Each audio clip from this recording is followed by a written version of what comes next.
নমস্কার, আশা করি সবাই ভালো আছেন। আমিও ভালো আছি।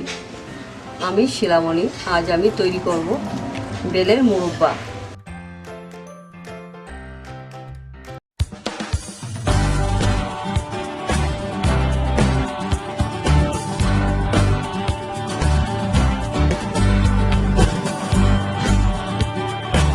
এই একটা বেল নিয়েছি। এই বেলটা আমি সুন্দর করে কাটবো, কেটে আমি মুরব্বাটা তৈরি করব। একটা হাত দাও দিয়ে বেলটা কাটতে হবে।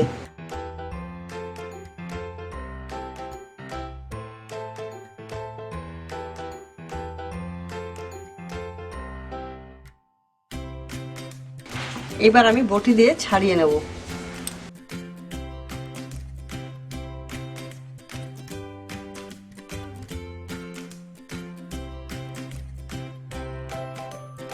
এইভাবে আমি সবকটা বেল কেটে নেব।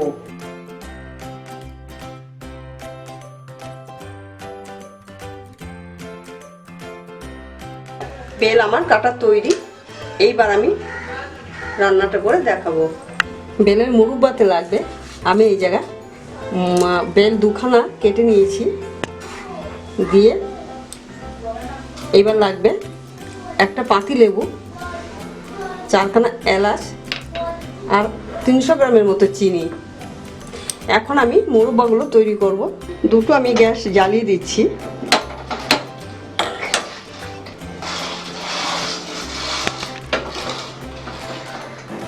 আমি এতে 1 চা চামচ সরষের তেল দিয়ে দিচ্ছি। পাশের কড়াইটা আমি 1 কাপের মতো জল দিয়ে দিচ্ছি। এই পাশের কড়াইটায় আমি বেলগুলো ধুয়ে কড়াইটায় আমি চাপিয়ে দিচ্ছি।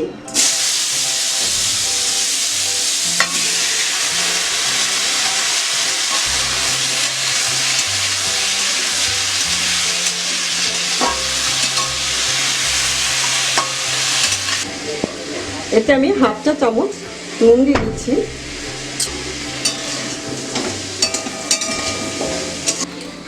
দু কাপের মতো আমি জল দিয়ে দিচ্ছি। জল দিয়ে আমি ঢাকা চাপা দিয়ে রেখে দেব। এতে আমি হলুদ দেব না, হলুদ দিলে কালারটা সুন্দর আসবে না। আপনারা ইচ্ছা করে হলুদ দিতে পারেন, আমি হলুদ দিলাম না। আমি 10 মিনিটের জন্য ঢাকা চাপা দিয়ে রেখে দেব।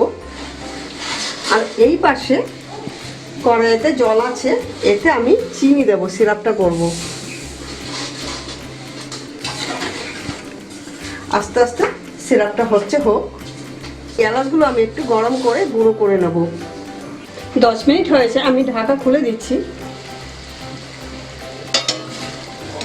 জলটা শুকিয়ে গেছে আর বেলও সিদ্ধ হয়েছে।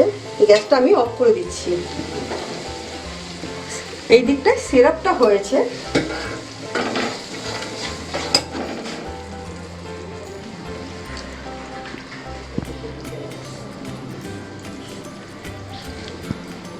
খুব সুন্দর হয়েছে। এর মধ্যে আমি বেলগুলো ছেড়ে দিচ্ছি।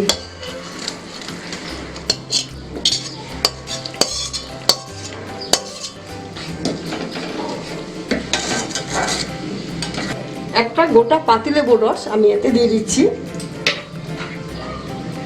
এলাচ গুঁড়োটা আমি করে নিয়েছি শিলনোড়ায়, ওইটা আমি দিয়ে দিচ্ছি। এইবার আমি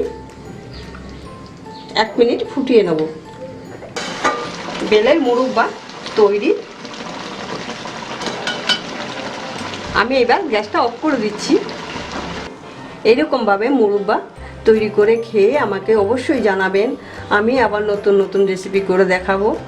আর আমার রেসিপিগুলো যদি আপনাদের ভালো লেগে থাকে, আমার চ্যানেলটিকে সাবস্ক্রাইব করবেন, লাইক করবেন, শেয়ার করবেন, কমেন্ট করবেন। আজ এইখানেই শেষ করলাম। আবার নতুন নতুন রান্না নিয়ে হাজির হব। ভালো থাকবেন, সুস্থ থাকবেন। ধন্যবাদ।